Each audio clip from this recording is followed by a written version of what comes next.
Hello and welcome to the Political Science Association Google handout on ethnic minority voters.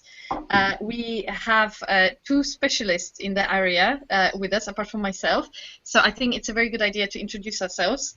And how about we start with Sunder? Sunder, do you want to say a few words? Good afternoon. Yes, I'm Sunder Katwala. I'm Director of British Future, which is an independent, non-partisan think tank that researches on identity and integration issues. So we've done research on how the ethnic vote affected the last general election, also on what we're expecting in terms of the parliamentary diversity after the election in terms of the House of Commons as well. So very interested to be here today. Thank you, Sunder. Nicole, do you want to introduce yourself now? Yeah, of course. I'm Nicole Martin. I work at the Institute of Social and Economic Research at the University of Essex, and I implemented work on ethnic minority political behaviour in the UK, so things like vote choice or responsive discrimination, Islamophobia, that kind of thing. So this is something I'm very interested in and very excited for discussions. Thank you, Nicole. So I am Maria Sobolewska, and I'm a lecturer in politics at the University of Manchester, and I also work on the voting patterns and political choice, public opinion of ethnic minorities in Britain, although I have started also some comparative work as well more recently. Just before we start, I wanted to say a huge thank you to Nicholas Wartell from the Political Studies Association, who has helped prepare the questions for the debate today, so thank you to him. So I was just going to start off by talking a little bit about an issue that I know Sunder has been recently looking into, which is how do we know actually how many ethnic minority voters we in fact have in Britain? Sunder, I know you've looked into this recently, so would you like to kick us off a little bit? I think it might be your expertise and research we're drawing on, Maria. But I know in the ethnic minority British election study, you estimated that 8% of the electorate might be ethnic minority. That might strike some people as a bit low because we know that 14% of the population are now non-white. I think there were two reasons for that. One would be age. Ethnic minority populations that are much younger. And the other would be citizenship and status. Some people might have arrived in the country from other countries and not yet have British citizenship, or be going on to do that. So it's growing fast. 1 in 5 first-time voters we've calculated are non-white. It's got an exact total because you have to look at the registration rates where there are some concerns about a lower rate. Once we've got people registered, we get a very similar rate, I think, of voting, or quite a similar rate of voting. So a rule of thumb for this time, 2015, seems to me that 1 in 10 voters who turn out might well be ethnic minority, unless somebody's got a more detailed nuance on that. But a tenth compared to 8% last time, so a very significant niche of the electorate. Mm-hmm. So actually, on that point that you made about citizenship, so I think it's important to say that a lot of minority voters who are not British citizens can still vote in the British general elections because they hold Commonwealth citizenship. Yeah. But I think, Nicole, you have done some work on participation levels. Yes, I've done some work on participation levels by the minorities in the UK. And it's quite interesting looking at the UK comparative perspective, because as a legacy of the registration rules that you mentioned, Maria, whereby people who are Commonwealth citizens find it very easy to register to vote in the UK, there's actually not so much of a turnout gap among all ethnic minorities in the UK. So South Asian groups tend to be as likely to turn out as the white British voters once they've registered. There are some other groups are less likely to turn out, but it seems that once you've registered, that's the main hurdle in getting to vote in the UK. And so this legacy of the Commonwealth is really important for understanding why we actually have reasonably high levels of political participation. Mm-hmm. And in terms of participation, because we know that there are certain attitudinal predictors, so people who participate are not really the same kinds of people that do not participate. So do you think that ethnic minorities who just generally lower trust maybe and feel like they have less influence in politics, and this is maybe why they don't register, or do you think they're actually the same and it's something else going on with the registration? I think it depends, and it will vary from person to person. So I think it's important to understand that sometimes low trust can actually be a reason for someone to participate. It's something that we're seeing a lot more in this election of, where people who have lower trust in the political system and maybe don't want to vote for a mainstream party are still getting involved and expressing their opinions. So it can be that some people who feel that they've lost out or that they have low trust can be motivated to register and vote, or perhaps participate in other ways. The one thing that I've looked at is the effect of perceiving discrimination against your ethnic group and your likelihood of turning out, or your likelihood of engaging in other forms of participation. Because it's not just voting that people, not just through voting that people engage with politics. It's through protesting or signing petitions or giving money to a party or boycotting. And there's some evidence, although it doesn't cover all groups yet, that people who perceive discrimination against themselves or against their group are more likely to engage in these other forms as kind of, or maybe they don't find themselves represented in mainstream parties as much as they would like, and therefore they're more likely to do things like go to a protest or boycott a product, sign a petition, that kind of thing. Mm. So we're really talking about participation because this is so important for trying to figure out whether this is an increasingly important electorate. And I think, Sunder, you have done some work on this, haven't you?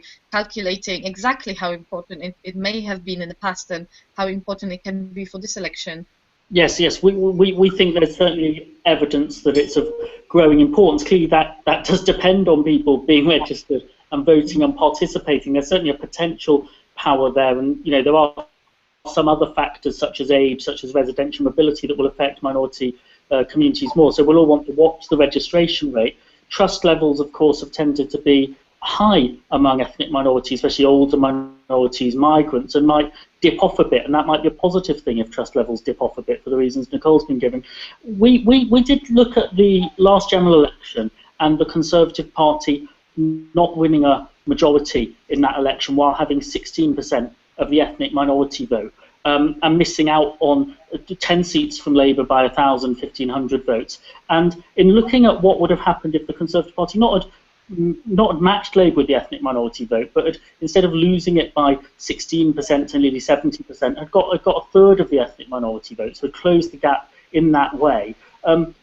We found that you could attribute 24 Labour to Conservative gains at the 2010 general election if you took the Conservatives from 16% of the ethnic minority vote to 33%. So that would have been the difference between David Cameron being a minority Prime Minister on 306 seats with a coalition government, or being a majority Prime Minister. So I think that's a new thing in 2010, that this wasn't at the margin, this was actually a decisive issue, and that ethnic minority vote gap between the parties, or the Conservatives, if they could get to 1/3 from 1/6, you're talking about 500,000 ethnic minority votes. That was the difference between a majority government and a coalition, and this time it could be the difference between who governs and who doesn't govern in a hung parliament.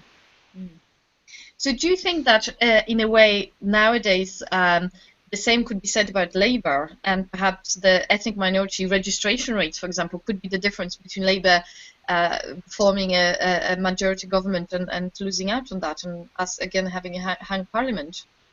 Yes, it could affect them on turnout. It could also affect them because just because you've had strong support from some voters in the past, you don't necessarily have that vote in the future. We would have all said that the Scottish vote was a core Labour vote, and there were a lot of seats in Scotland, and suddenly the core vote in Glasgow isn't going to vote for the Labour Party. So I think one of the interesting points about the fluidity of politics today, and you see it with UKIP defectors from the Conservatives as well, is that when voters feel they've been taken for granted, parties might find that so-called core votes aren't there for them anymore. So the Labour Party could lose its strong advantage. We don't have a great deal of new information this campaign yet, but we do see the Labour Party doing especially well in London, and the Conservatives struggling in London. And we do see in some of the constituency polling, I think, enough that suggests there isn't yet a sign of the Conservatives catching up. So probably this area of strength for Labour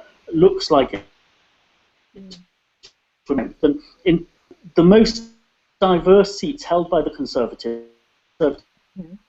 a third of the electorate is ethnic minority, and one seat, Harrow East, in which a majority of the electors are ethnic minority, but it's Conservative because it's a very affluent seat and a quarter of the voters there are Hindu. Well, the Conservatives are slightly behind in the constituency polling in that seat, even though they're defending well in comparable areas of difficulty. It's off the battleground of the 40 and 50 seats they were planning to defend. So at the moment, it still looks like it's the Conservatives who need to make progress and will pay a higher price at each election as the minority vote increases. But the Labour Party, I think, under some pressure, having not, I think, spoken a great deal about race issues, ethnic minority voters and so on in the past because they're worried about other votes, the Labour Party maybe could see that vote move away from it more quickly than it expects. Nicole, do you want to come in on this point? Yes, of course. I think that obviously Sunder's quite right when he says about how the Conservative Party are going to find it increasingly difficult to win elections in the future without attracting substantial numbers of ethnic minority voters. And we do have some information from November and October on this. So the British Election Study is publishing its final data. I'm sure people following the election have been seeing some statistics from this. And even though it's October-November, it's the most recent information we have on vote choice among ethnic minorities. And we do see there's more of a swing to the Conservatives among some groups, but it's not a catastrophic collapse in the ethnic minority vote for the Conservatives. So whilst white British people were, at this point in time, were on average saying about 30% of them were going to vote Conservative among those who had decided, the most pro-Conservative group were Indians, of whom approximately 34% had the same thing. But then if you look at the support for Labour, it's 34% amongst white British people, but among people who identify as Indian, it was still 52%. So really what we see is that this group where people say the Labour vote is collapsing, it's actually that, yes, some votes are going to Conservatives, but the pro-Labour vote is still very high because smaller parties are much less popular among minorities. There is one group that is actually quite conservative in its vote choice, and that is the Chinese population in the UK. And they haven't received much attention because sample sizes are quite small, and there are other reasons behind that. But actually, if Indians and Chinese are the most pro-conservative groups amongst ethnic minorities in the UK, then Labour still has the big lead amongst the other ethnic minority groups, and therefore a large proportion of the voters. But I remember from looking at these figures from October and November that the trend is very strictly downwards, that the collapse in the way that minorities identify with Labour is quite striking. And I do wonder to what extent we're not talking about this election, but we are in fact talking about the next election and the election in 10 years' time, when maybe all the young people are joining the electorate as well, and they do not have as strong a link with Labour as their parents did. And equally, perhaps they don't remember Powell anymore, and they don't have this hatred of Conservatives in their hearts quite so strongly as some of the parents may do. Nicole, I don't know. I think you're right. I mean, if you look at kind of these figures, 2015, the last figures 2010, and then 1997 before then, there is a clear trend downwards in Labour support. But I think we're a number of elections off claiming that Labour are still not the main party which ethnic minority voters will choose. What is interesting, though, even more recently, is that we do see more undecided voters amongst most ethnic minority groups, which is puzzling if you're looking at previous elections where you have very strong identification with the Labour Party, saying this is the party that I feel closest to, this is the party I identify with. To have kind of high numbers of people saying they don't know who they're going to vote for, despite high levels of identification with the party, shows exactly what you're suggesting, that Labour's grip on this group might actually be beginning to wane. Sunder, do you have any thoughts on this? Yeah, I think it's very interesting to think about what's going on and why, and also, of course, there are different motives for people being interested in this. Political parties' motives is, they want votes, and there are more votes here from minorities, and so they'll, it's less a sort of nice thing to do, a nice to have issue now, and a sort of more important part of the election. From the point of view of what it tells us about our democracy and our society, I think. ethnic minorities themselves, you might think, would think it would be good for us to be floating voters more. It would at least be good for us if the parties thought that we might be floating voters, even if we were going to end up on one side or the other, because actually ethnic minority voting power has been historically reduced by two reasons. One is the geographic clustering around inner city seats that are politically thought to be safe. And the other is the assumption of very, very high partisan allegiance to the Labour Party. So you have a possible dynamic where the Labour Party thinks the votes are in the bag, and the Conservatives think they're out of reach, and that reduces. The vote doesn't just grow, it spreads out geographically to suburbs, to market towns and so on. It's in parties are having to compete. So whoever wins or loses politically, you could take the view that it's good for integration, ethnicity. You might then see different faith groups being a cleavage in different ways. The Jewish vote is very strongly conservative, maybe on an affluence basis, maybe on a values basis. So we might see different things happening, but it seems to me good for the power of this group of citizens in play. They should be. I was wondering, because you say that it would benefit minorities to be floating voters, but I don't know if you both are aware that Operation Black Vote at every election publishes a list of often 100 seats that could be decided by an ethnic minority electorate, and this is based on this premise that they do vote as a bloc. And the moment we have a floating minority voter with diverse interests, we actually lose that electoral power. So the electoral concentration, geographical concentration, and the fact that they vote as a bloc can actually be the strength as well. Do you not agree, Nicole? Yeah, I do agree. I think it's interesting, Operation Black Vote approach, and no doubt very powerful. I think that some voters might object to people assuming that they're all going to vote the same way because of their ethnicity. No matter how much we might be able to see these things are correlated, it doesn't mean that you find an individual of a certain ethnic group and know how they're going to vote. Just like it doesn't. There are white working class voters who vote both Labour and Conservative. So we should assume there's the same diversity of opinion among ethnic minority voters.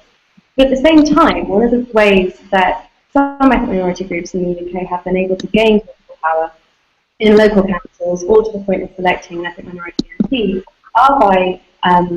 are through the sheer force of being concentrated together in one electoral unit. So you become, if you're a small group as part of a national population, if you become a larger group in electoral ward or a constituency, then you actually have far more power as a group to select a candidate and to exert your interests. So it's kind of the same thing with supporters of small parties. You know, if you're geographically dispersed, then it's hard for you to find a candidate for a candidate that you support to succeed, because you're a much smaller proportion of the local area. But if you are more concentrated, like the SNP is, then it's easier for you to be able to exert power on the political stage. Because I do wonder also, sorry, you mentioned the Chinese, for example, earlier, and I think one of the reasons why maybe nobody speaks about the Chinese is because they don't quite have that concentration, that there are seats that could be decided by the Chinese vote. And so, as Sunder says, this often means that they do not go into this equation by the political parties, and so they're not on the agenda. And even from the point of view of academic research, they are therefore also harder to find and harder to include in our surveys and research. And there's this big, massive caveat with lots of academic research on ethnic minorities, because it's very difficult to do surveys of a small group of population. So you have to do very complex samples where you ask lots of people questions. It gets very expensive. So it's easier to talk to people who live in an area with people who are like them. And so that's why Chinese people have been widely excluded from social surveys. But that's what's really great about the latest British election study data, which we've mentioned some figures from earlier on, simply because it's not clustered. And so you can say that it's less likely that the ethnic minorities in this study come from an area where there are plenty of people of the same ethnic group concentrated together. Of course, it feels like we should also mention that as some downside of this, which is that because it's not a survey that explicitly tries to survey minorities, the coverage will be much worse. So it will oversample the younger, better educated, better integrated minorities, perhaps. Yeah. And that's the problem with most surveys, though, so we can't always get away from that. There's always issues with surveys, sadly. Sunder, are you, because I'm not sure whether you have frozen. Sunder, are you still with us? Okay, I think we have lost Sunder there. So it is just between you and me, Nicole, I'm afraid. Hopefully Sunder will come back quickly. I am wondering, because I think you have done some research on whether minorities vote for the candidates who are of a similar ethnic origin to them. And we have previously mentioned that the Conservative Party has been trying to win the ethnic minority votes. And we know at this election they have hugely increased the number of ethnic minority candidates that they are standing. So do you think this will make a difference to them? Well, quite frankly, I'm waiting to see.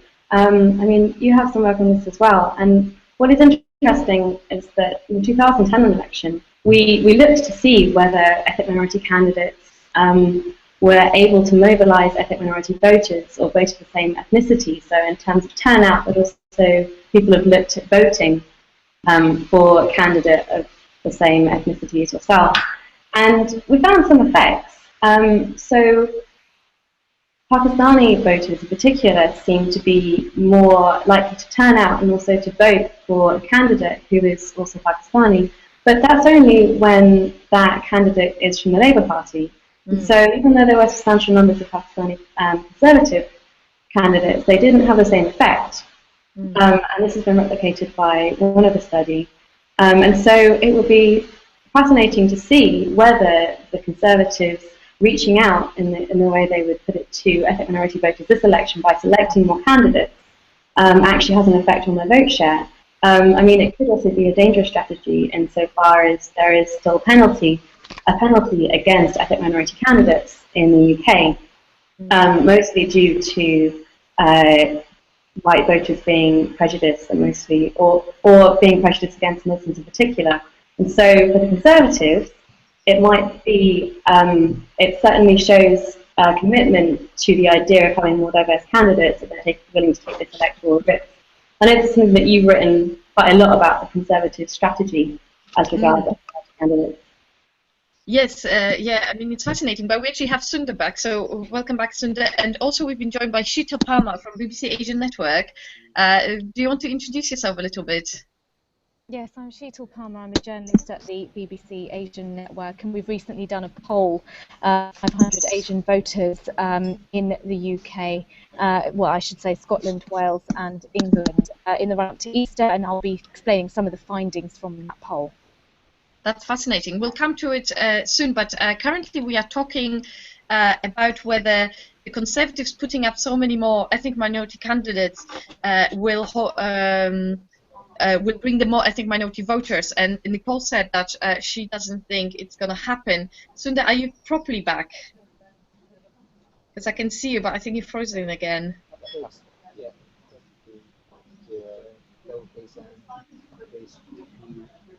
Can you hear Sunder, guys? I can't hear him, no. No. Maybe I'll just add to that final comment that you just made just then about ethnic minority voters and ethnic minority candidates. Our poll showed that we actually asked this very specific question, whether if ethnic minority candidates were fielded by political parties, whether that would actually make a difference to ethnic minority voters. And a staggering 85% told us that it would make absolutely no difference to them. They would be voting for candidates simply based on their race. A very telling figure, really, because we know that political parties have been trying to field more candidates in certain areas, especially, and also that they've been trying to engage more with ethnic minority candidates, as I'm sure you've discussed already. But it really doesn't seem to make a difference to ethnic minority voters. And I've been in Southampton Itchen recently, talking to Asian voters there, and the neighbouring constituency of Southampton Test, which are both key marginal areas. And in both areas, people said it really didn't matter. What they wanted was an MP or candidates that cared about them, cared about the policies, cared about the issues, and that was, you know, in that sense, able to help them be a great place in the country, as opposed to, you know, just where they stood. Yeah. With race. So a question in my mind recently has been, why do Conservatives increase so significantly the numbers of candidates? And as we have seen from Sunder's figures that were published last month, they think a lot of them are in safe seats, and so Conservatives are almost bound to increase the number of the ethnic minority MPs as well. And yet they already probably know that it's not making a huge difference in the support from the voters. So what would be your feeling about why they're doing it, Sheetal? It's interesting, isn't it? I think, I mean, whenever politicians come on the Asian Network, we talk to them about having more Asian MPs, more Asian councillors, more engagement with ethnic minorities, basically. And just a few months ago, David Cameron said that he hopes to see an Asian Prime Minister in his lifetime, although not too soon, he said. And by that he meant he doesn't want Javed. Yeah, he wants to have another go.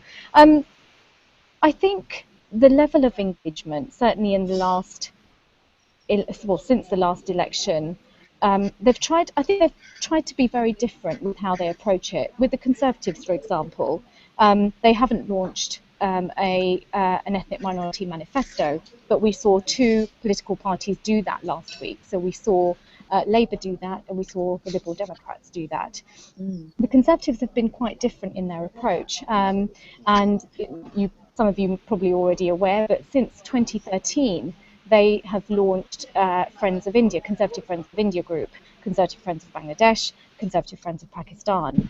And I think that the way that they're trying to attract votes, the way that they're trying to attract support, is much more softly, rather than here's an ethnic candidate, he understands where you come from, he understands your concerns, he or she can help you, vote for them. What they've done is much more long term, and certainly in terms of how we've seen with young voters, especially from Hindu and Sikh communities in London especially, holding lots of events, Conservative Party events for these groups, and how they've engaged since Narendra Modi has been elected as Prime Minister of India.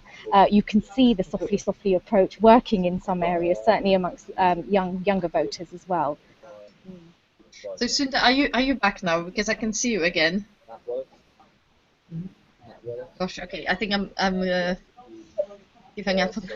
So Nicole, because you earlier mentioned that discrimination is something that still lingers in this area, and I sometimes think that Conservatives are really very strongly aiming to attract the South Asian communities.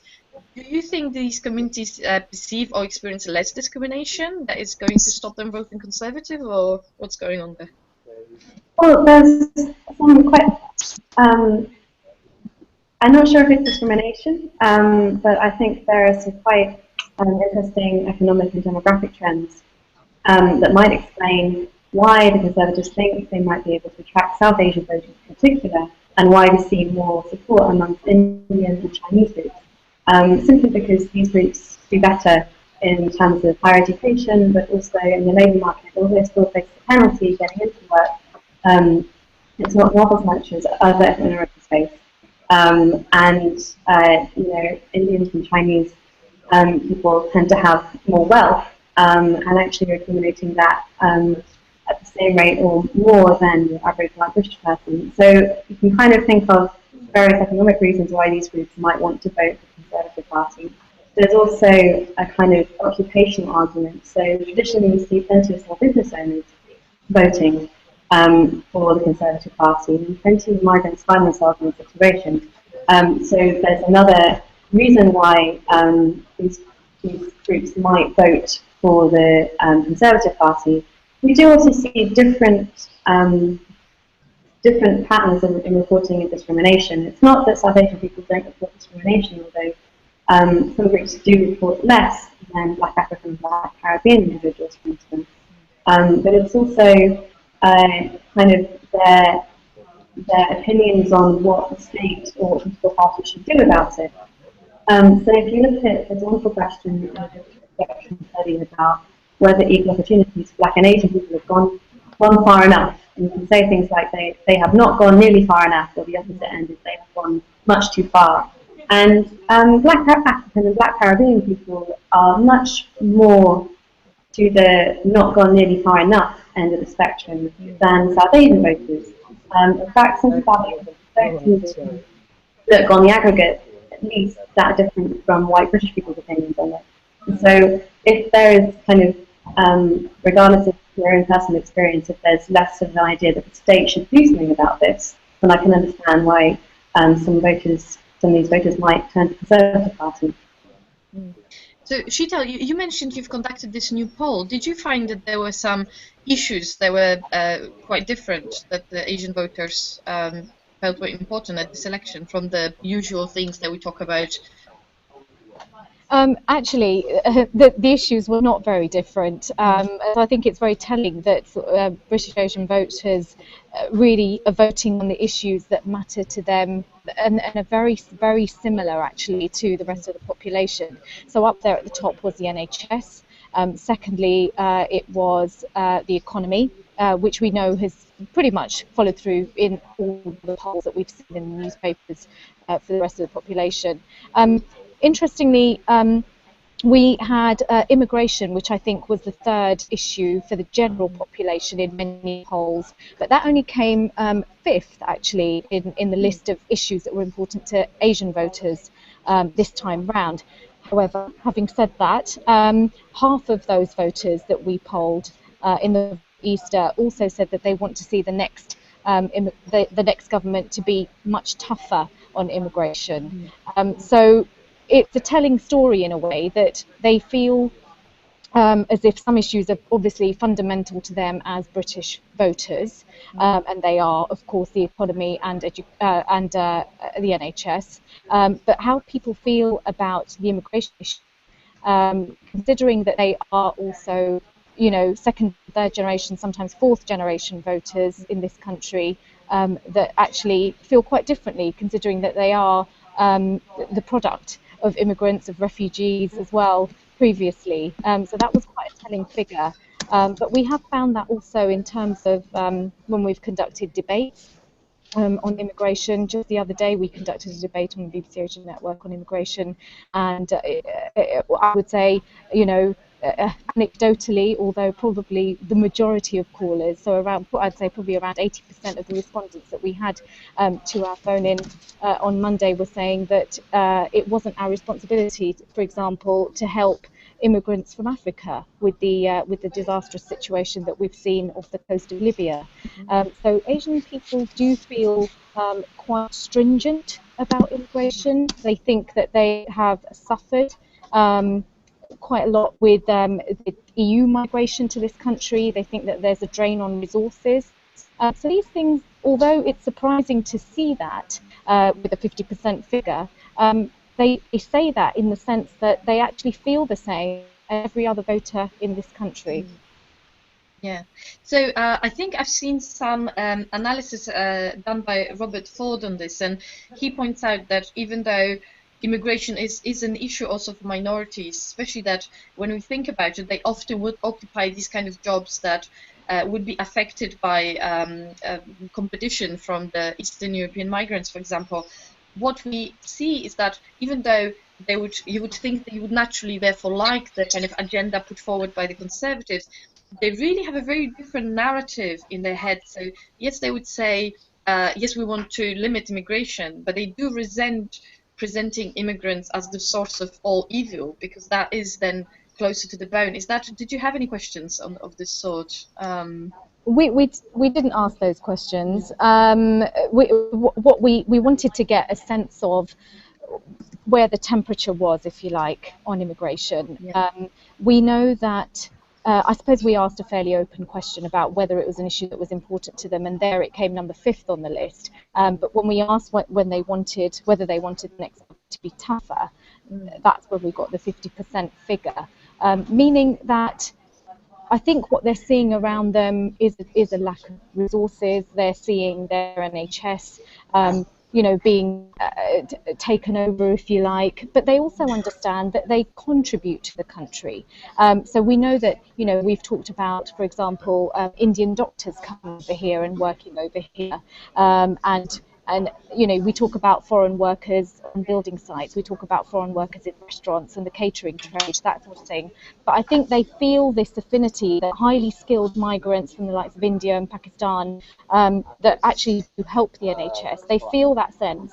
But what they're saying is we want highly skilled migrants.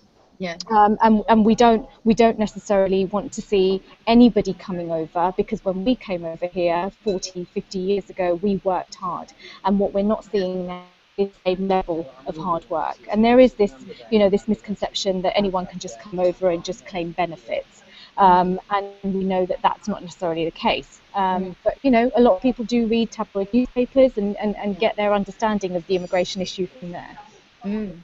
So that's fascinating, because that really, so as I mentioned at the beginning, I think you missed it, Sheetal, one of the interns from the Political Science Association wrote down a number of ideas for questions, and one of these questions I felt maybe wouldn't be warranted, but now it feels that maybe it would, which is that, do you think some ethnic minority voters would be prepared to vote for UKIP? It's a very telling question, isn't it? We've certainly had these debates when we were not in election pending period. We have asked very specific questions about UKIP, actually. Maybe I should go back to the figure of when we asked the question which party leader they would invite over for dinner for a curry, and I'm afraid Nigel Farage only scored 7% on that, so he was way down the list. Having said that, when it comes to voters, we get the odd response from people saying they can understand why, you know, UKIP is saying what it's saying, but ultimately the bad press that UKIP has received, you know, with a number of its councillors or people associated with the party saying things that may be misconstrued as racist or may even be racist, you know, we're back to bongo bongo drums and things like that, bongo bongo, that kind of thing, that doesn't bode too well with Asian voters. And you know, Asian voters, they do know what they want, I think. Although, you know, many of them have told us that they're undecided, they know what issues matter to them. And if it is just a vote, you know, for UKIP on immigration, I don't think necessarily we're going to see that come through in this election. What the figure that you quoted that would invite Nigel Farage for dinner is very low, and I think when we look at the numbers of people who said they would vote for UKIP, even lower amongst ethnic minorities, and I think this raises again this issue of representation, because what is happening is that, I don't know if you've seen the recent figures from the Democratic Audit of Britain, the number of ethnic minority candidates, and UKIP has 6% ethnic minority candidates, which is more than SNP, more than Plaid Cymru, and more than the Greens. And so that's quite fascinating. Sunder, can you speak on this? Oh, have you frozen again? Oh dear. Sunder? No, I think we've lost him again. It's terrible. I can hear you. Really? Yeah, sorry. Yeah, I think I'm back on. Sorry about that. Yeah. Did you want me to speak to that about ethnic minorities and UKIP and immigration? Yeah, please do. I think some ethnic minorities will vote for UKIP in much smaller numbers than white. Yeah. On public services.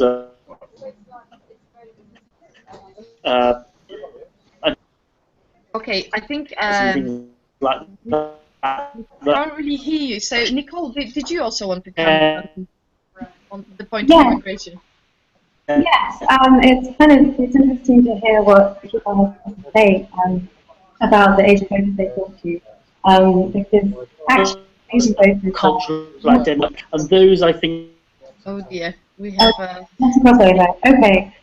Yeah, the numbers that I have show that some South Asian voters are more likely to vote for UKIP than other ethnic minority voters, even though it's quite low. So it's somewhere around 8% Indian, Bangladesh, Pakistani origin voters, whereas it's kind of 4 to 6% Black Caribbean, Black African voters, or voters who identify that way. Compared to, at this point, when the survey was done, it was limited to the white British people, so the white British population. So it's a lot smaller, but there's clearly some appeal there. And I think there's a tension with UKIP because plenty of ethnic minority voters might not be in favour and already are not in favour of unlimited European migration, for instance. But then the extent to which UKIP has become an anti-immigrant party, an anti-immigration party, clearly is going to be rejected and disliked by many of these voters. And it's fascinating that UKIP has more ethnic minority candidates than the Green Party. I was unaware of this, and I know the Greens have been trying with not very much success to increase their appeal to ethnic minority voters. But as you were saying earlier on, just fielding an ethnic minority candidate might not gain you votes if your policies are not of interest. So, because you mentioned that just fielding the minority candidate won't necessarily win you the vote, it does raise this question: why do they do that? Why does UKIP have all these ethnic minority candidates if they can't really hope to win this huge amount of vote? And why do the Tories increase constantly the number of their politicians from ethnic minority background? And I'm going to speak for Sunder now, since we have lost him, but he has recently argued that having ethnic minority candidates and having ethnic minority politicians is the new normal, and it's just a thing that people don't really have to make a big deal about, and it's just part and parcel of politics that there are candidates and politicians of minority origin. So would you agree with that, Sheetal? Do you think there is that the new normal? Would you agree with that? I'm not sure. I'm not sure if I do agree with that. In my guise as a BBC journalist, I'm not sure. I'll be honest with you. I think what you have to look at is where UKIP is coming from on this. You've got the established parties that have, and we've seen from all the statistics from various studies that have shown that they've polled their lowest ever ratings with ethnic minorities. You've got this new kid on the block who seems to be, great at newspaper interviews and at TV interviews. He knows how to capture a moment. Nigel Farage, let's face it, is a brilliant politician. He knows how to engage. And I think the appeal of a charismatic leader probably is something to do with the 6% that said that they may well vote for UKIP. And that I'm thinking about in terms of what people have said to us when we've spoken to them on air about what they see as whether UKIP is for them or not. I think it comes down to policies. That's something else. But look, UKIP is like any other political party in that sense, in that they have been trying to get, they've been saying UKIP is for everyone. UKIP isn't just for white British people. And I think there's been a big drive. There was a local candidate in Walthamstow who, in East London, who we thought, is this for real? Is he really standing for UKIP? And it looks as if he is actually standing for UKIP. I don't know how successful he's been, because people, I think, a lot of Asian people certainly see the whole UKIP candidacy as a bit of a joke. I'm not sure that they're taking it seriously. And I think what you're looking at here is you think major political parties that aren't engaging, or certainly their leaders are not engaging, and people don't see the charisma anymore, and people just want something else to be able to grapple with. They want something else to entertain them. They're seeing something in UKIP. There's probably a few things that they like about UKIP. They like the way he may have taken the Tories to task in the European elections and that kind of thing, but ultimately, is this going to follow through in a general election? I think we have to ask ourselves questions about that and think to ourselves, is it a legitimate vote then if we're saying that 6% are going to vote for UKIP? I think we have to ask ourselves, what are these people actually voting for? And I'm unsure at this moment in time. Yeah. So departing a little bit from UKIP, but staying on this issue of candidates. So we have spoken about Conservatives having a record number of minority candidates, and a lot of them in safe seats. So there will be a lot of new ethnic minority Conservative members of Parliament at the next election. Are ethnic minority voters going to benefit from that increased presence? Nicole, do you have any thoughts on that? Well, it's hard to tell what these MPs are going to do, and it's hard to tell what's going to happen in the next Parliament. But there is some research looking at ethnic minority representatives in Parliament, and kind of do these MPs ask different questions, or do they raise different issues? And there is evidence to say that ethnic minority MPs are more likely to ask questions about minority rights or discrimination or immigration and various issues along those lines. So it may be that these Conservative minority MPs might ask those questions and pressure for legislation in that direction. However, it's important to realise that there have been few ethnic minority MPs from the Conservative Party until relatively recently. And so whether being a Conservative ethnic minority MP makes people behave differently, we just don't know yet. But as we're talking about the increasing numbers of ethnic minorities in the voting population, I think it's important to know that actually it's not just the ethnicity of the MP that's important when you seek to understand how they behave in Parliament. It's actually their constituents. So there's quite a heartening message there that MPs from a more diverse constituency, regardless of their own ethnic origin, are much more likely to ask questions about ethnic inequality and discrimination and that kind of thing. So there is, support for this idea that maybe it doesn't matter so much who your representative is if they're going to ask questions that are relevant to you. And I think there's reason to believe that maybe the increasing number of minority voters in the population are more important in how the next Parliament looks at ethnic minority interests. So when I looked at this, I've recently published a blog on democratic audit on this, and I think since 2010, the number of MPs that are representing, in fact, what I would, I mean, obviously these classifications are never clear cut, but what I would classify as white seats. So these are the seats with less than 10% of minority voters in them, is a third of all the numbers now. And if the major increase at the next election is from the Conservative Party, that's likely to be more than a half of all our ethnic minority MPs representing white people. And so I do wonder, we often have this before the election, we talk about ethnic minority voters, and we talk about ethnic minority representatives. To what extent can we even call them ethnic minority representatives? I think that's such a huge issue nowadays.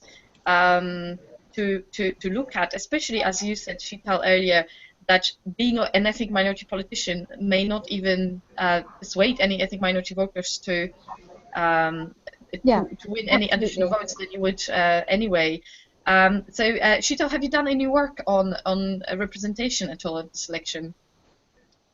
Not necessarily in our poll, no, but we have spoken to ethnic minority MPs and councillors. We speak to them on a regular basis, and we do ask them questions about whether they feel as if they represent. For some, it is just about, I mean, we mentioned safe seats, that kind of thing. Now, that isn't their decision. This is a party decision. Ethnic minority voters aren't going to demand an ethnic minority MP in their area. We know that the system also doesn't work that way.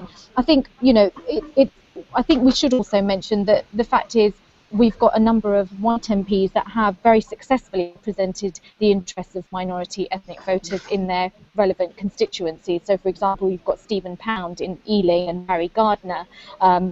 Also, I forget the name of his constituency, but very successfully and have been voted in numerous general elections. When I went to Southampton Itchen, the MP that's standing down there is John Denham, Labour MP. Again, very successful. Everyone I spoke to said, we love John Denham. He's represented us. He represents our issues. He looks after us. So I think the issue, I'm not sure, is whether it's about whether they're a minority issues can be best represented. I think the issue is about whether we feel, you know, academics and journalists feel as if there's a difference in an MP if they are of an ethnic minority, and we certainly ask those questions on our radio programme.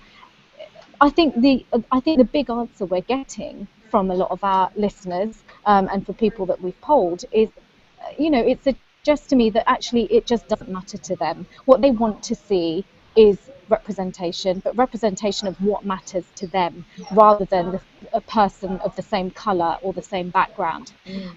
That's on the whole, but I just may add to that also, just earlier, late last year, we had the issue of the 30-year rule, and files being released showing that Margaret Thatcher's government had given some help to Indira Gandhi's government with the raid on Golden Temple in Amritsar. Now that was raised by Tom Watson in Parliament, and he raised it because he has many Sikh people in his constituency, and he knew that it mattered to them. Paul Uppal is somebody else, Conservative MP, who within his role with direct links to David Cameron and the government, then took it further. So this is, again, the fact that Paul Uppal was put forward as somebody to kind of to the interests and the concerns that Sikh minorities had meant that the government had someone that they could put out there and actually engage on a level that the Sikh people that were concerned about this issue could actually talk to on a level, I say. That doesn't mean, though, that Tom Watson wasn't successful in bringing it forward and actually making the case for more information to come through. So I think we have to ask ourselves whether we think this is a government policy issue, whether it's something that all organisations are looking at in terms of we need more representation, and whether that's actually bearing any difference to people on the ground. I think that remains to be seen. I think people just want people on merit that can actually do the job and represent them. Sunder, do you want to come in on this? Because I think you're back again. Hopefully I'm back. I think it's interesting. There's growing evidence that ethnic minority voters don't vote based on the skin colour of their candidates, and I think that's important information. I think it surprises some people, and I think it's good news as well, because I think political parties worried for a long time that voters would vote on skin colour. If white voters did that, we'd have very few MP. Oh dear, I think we're losing you again. In the 20, voters don't do that either. They're looking for the parties that stand up for their values and interests. Yes. I'm sorry, but you have general issues. The party don't frozen again. So shall we just move on to summarize a little bit? So I think we've had quite a lot of evidence that the support for Labour is waning. However, the Conservatives are not yet winning the vote as much as they would certainly hope at this election. And we have spoken about the issues that don't seem to be actually that different from the general population. And then we've spoken about how the issue of representation, electing your representatives at this election, looks from the perspective of minority voters. And we, I think, agreed almost entirely, and unusually for an academic setting, I actually agreed that the minorities do not really care so much for the colour of the skin of their representatives, and white MPs have been doing excellent work for them before. So I think we should leave it there, and thank you so much for coming in and chatting to us. And thanks again for the Political Science Association for organising this. Thank you so much. Thank you. Well, of course.